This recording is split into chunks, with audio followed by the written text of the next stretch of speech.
5.3, Evaluating Definite Integrals.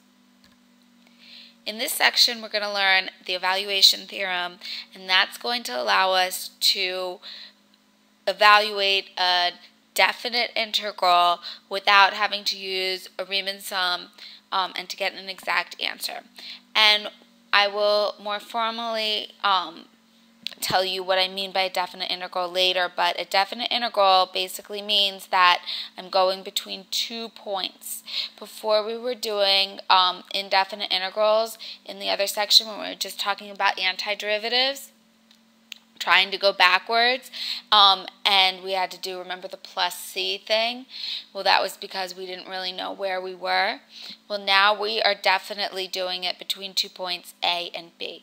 So we read this as the integral from A to B, and we always put the smaller number on the bottom, the integral from A to B of f of x dx. So we're taking the antiderivative of f of x. And we define that as big F of B minus big F of A. Remember, big F is the antiderivative function. So we're going to have to go backwards. So what I mean by that is you'll remember that in our last section, if we had some function, f of x equals x squared, then one solution, okay, an antiderivative, one possible solution,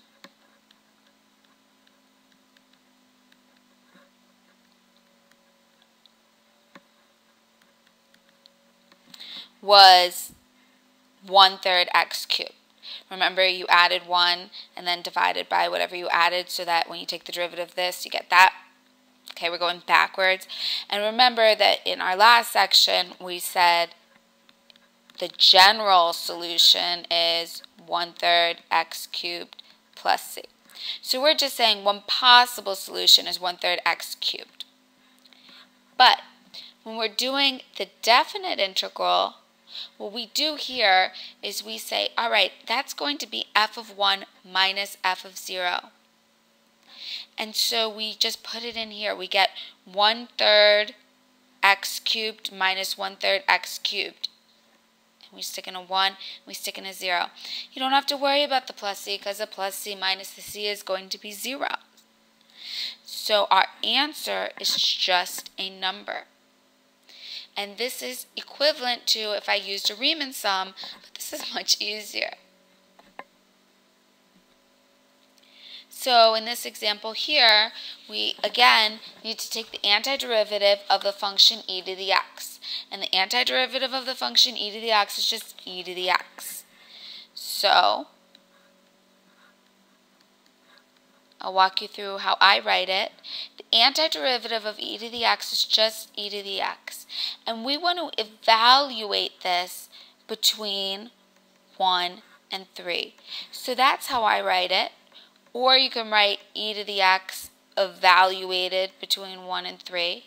Okay, these are synonymous. But that just means you do e to the third minus e to the first. And again, this is the same thing. Because I'm evaluating it at 3 minus evaluating it at 1.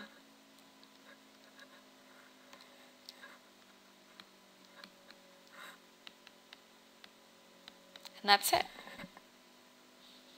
So you can use this notation or this notation. I go back and forth, honestly. Find the area under the curve.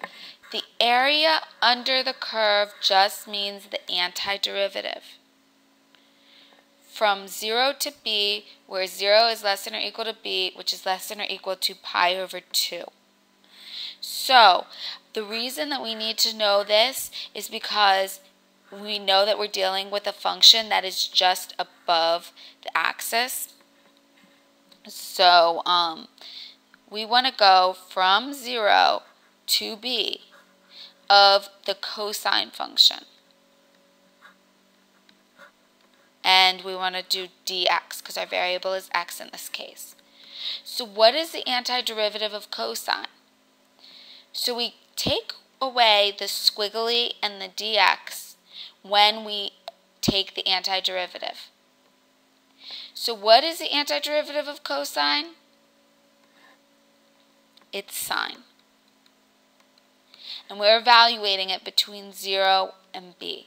So we take away the integral sign as soon as we take the antiderivative.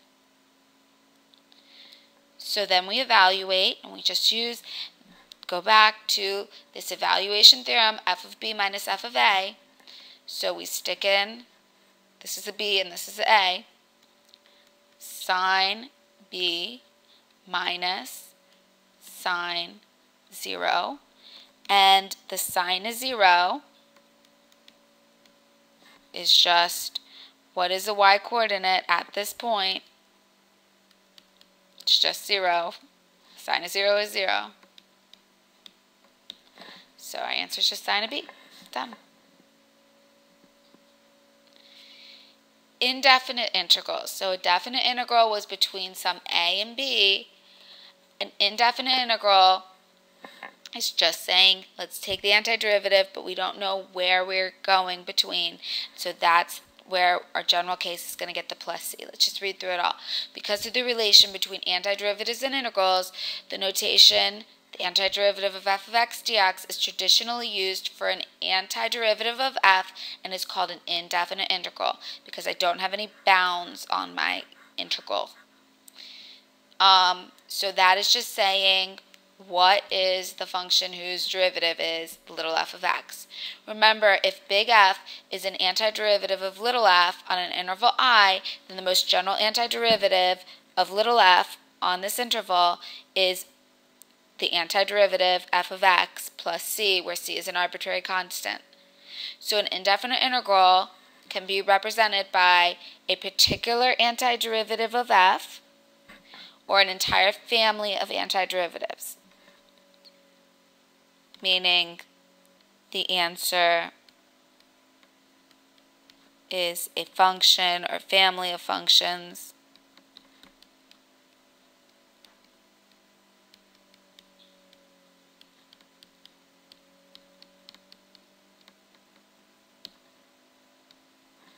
okay, and that's our plus c.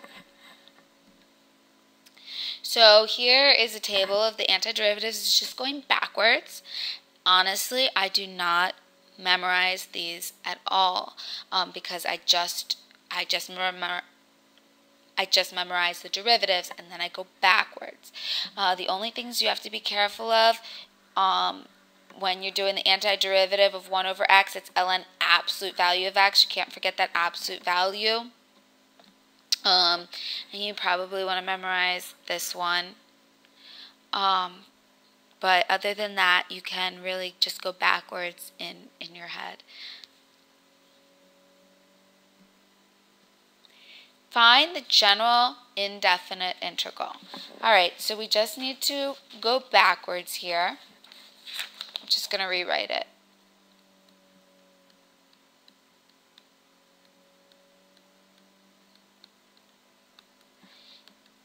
The antiderivative of this, so we have 10 times the antiderivative of x to the 4th, add 1, and then just divide, minus 2. The antiderivative of secant squared, remember, is just tangent. And then don't forget your plus c. So we have 2x to the 5th minus 2 tan x plus c. And here's just the graph of the antiderivative for several different values of c.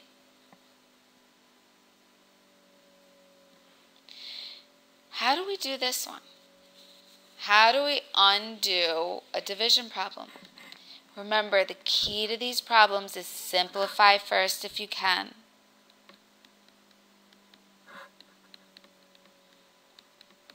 Always. And so let's simplify. Divide everything by t squared and we get 2 plus, we just have root t, so I'm going to write t to the 1/2, minus 1 over t squared is just t to the negative 2. So I still have the squiggly and the dt because I haven't done anything yet. All I've done is simplify. Now I'm going to take the antiderivative. 2t plus, add 1,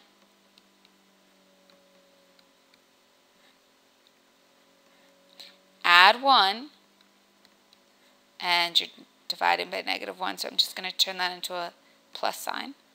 And where are we evaluating this? From 1 to 9. So, first let's stick in a 9 everywhere.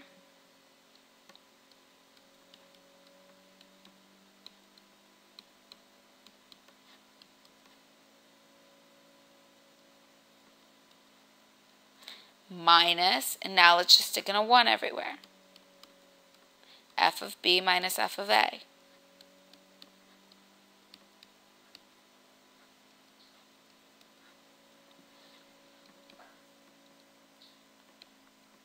(18 plus, let's see, the square root is 3, 3 cubed is 27.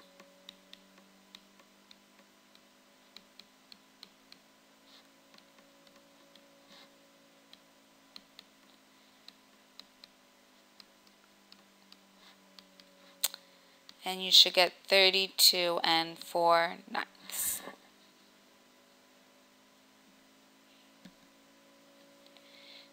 The net change theorem is just the same thing, except we're just talking about rates of change, so it's kind of, just our little application.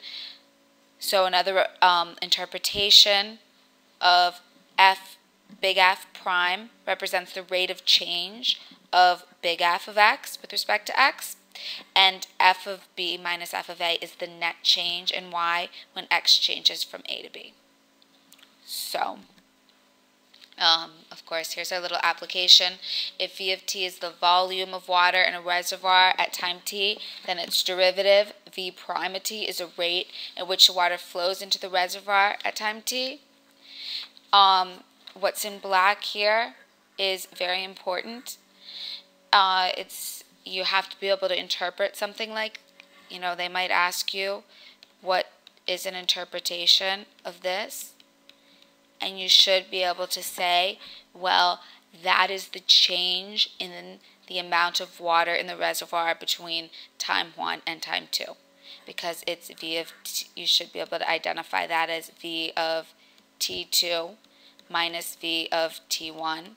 And again, why? Because the antiderivative of V prime is just V, and I need to evaluate it. So basically, the intermediate step here is the antiderivative of that is just V of t, and I need to evaluate it between T1 and T2, and so I get that. But that interpretation is something that you're going to need to be able to do, and it seems very obvious, but just make sure that you really understand what's going on. Similarly, if an object moves along a straight line with a position function s of t, then its velocity is v of t, which is the derivative of s prime of t. And so if you're taking the antiderivative of the velocity function, well, you know the antiderivative of the velocity is the position function, and you need to evaluate that between t1 and t2, so you get s of t2 minus s of t1.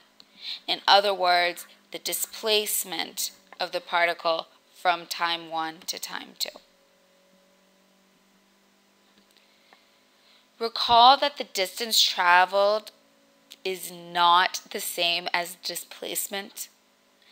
If we want to calculate the distance traveled during the time interval, then we have to consider the intervals when it's moving forwards and backwards. And we've done this a bunch of times. But an easy way to now think of it, now that we know formally the antiderivative and the notation, what we want to do is we want to take the absolute value of velocity, take the antiderivative of the absolute value of velocity, because basically what you want to do is make everything that was negative into positive. So you add up all of the distances instead of sometimes adding and sometimes subtracting. So an example here would be a particle moves along a line. Here's the velocity. Find the displacement. Let's just call this A and B. So the displacement is just simple. the antiderivative of the velocity. And so that is just going to be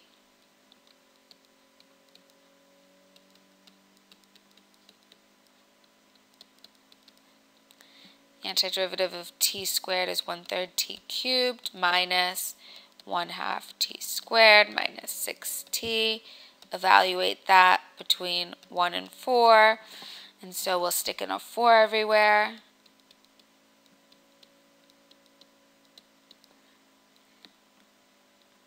And then we'll stick in a 1 everywhere.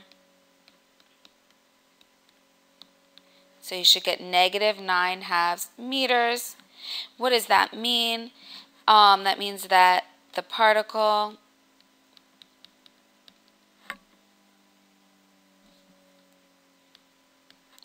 position at t equals 4 is 4.5 meters to the left of its position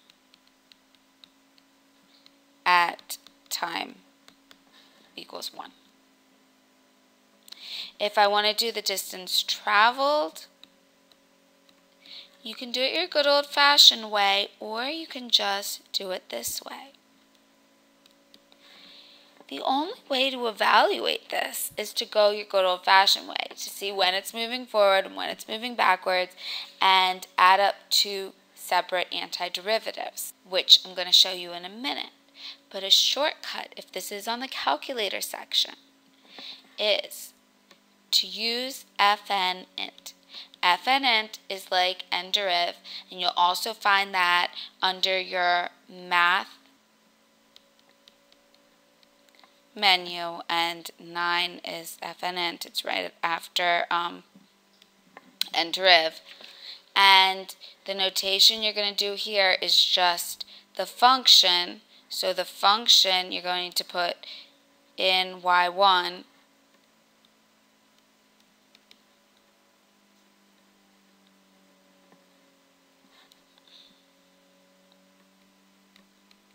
put in your velocity function, and then you're going to do absolute value. If you don't know where absolute value is, use catalog. That's the easiest way. Everything is there. If you forget, just use catalog. Absolute value of y1, because that's what we want. And then you just use the variable. So our variable is x, because we're using an x as our variable. And then you do your lower and your upper bound. So that's the notation for fn int. And it should spit out the answer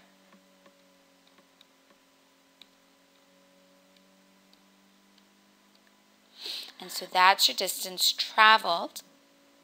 We do this if we didn't have a calculator. Well, our velocity function is t squared minus t minus 6. Let's just go ahead and factor that. Alright, so where is this thing moving forward and backwards? Let's make a number line. Alright, it changes at -2 and at 3. Let's see our signs. If we put in -3, we would get a negative times a negative. Put in a 0, we would get a negative times a positive. And then you get a positive. And our interval that we were dealing with was from 1 to 4, right? And so we know it was going backwards between 1 and 4, or left. Sorry, from 1 to 3. And then it was going to the right from 3 to 4. So in order to evaluate this, we know that it was going one direction from 1 to 3 seconds. We know that this is going to be negative at the end of the day, right? Because it was going left. So we need to take the absolute value to take it positive, and just for good measure, I just always take the absolute value, even though I know this one's going to be positive because it was moving right here.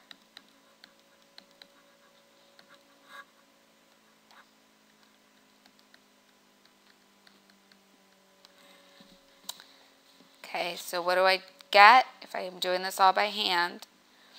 I just take the antiderivative, so it's just the same as we did before, 1/3 t cubed minus 1/2 t squared minus 6. But we need to do it between 1 and 3, and then from 3 to 4.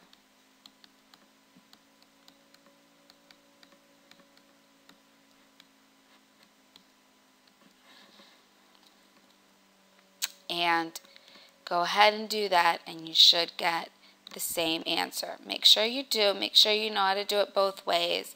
But definitely, if you have your calculator, you should be using FNIT.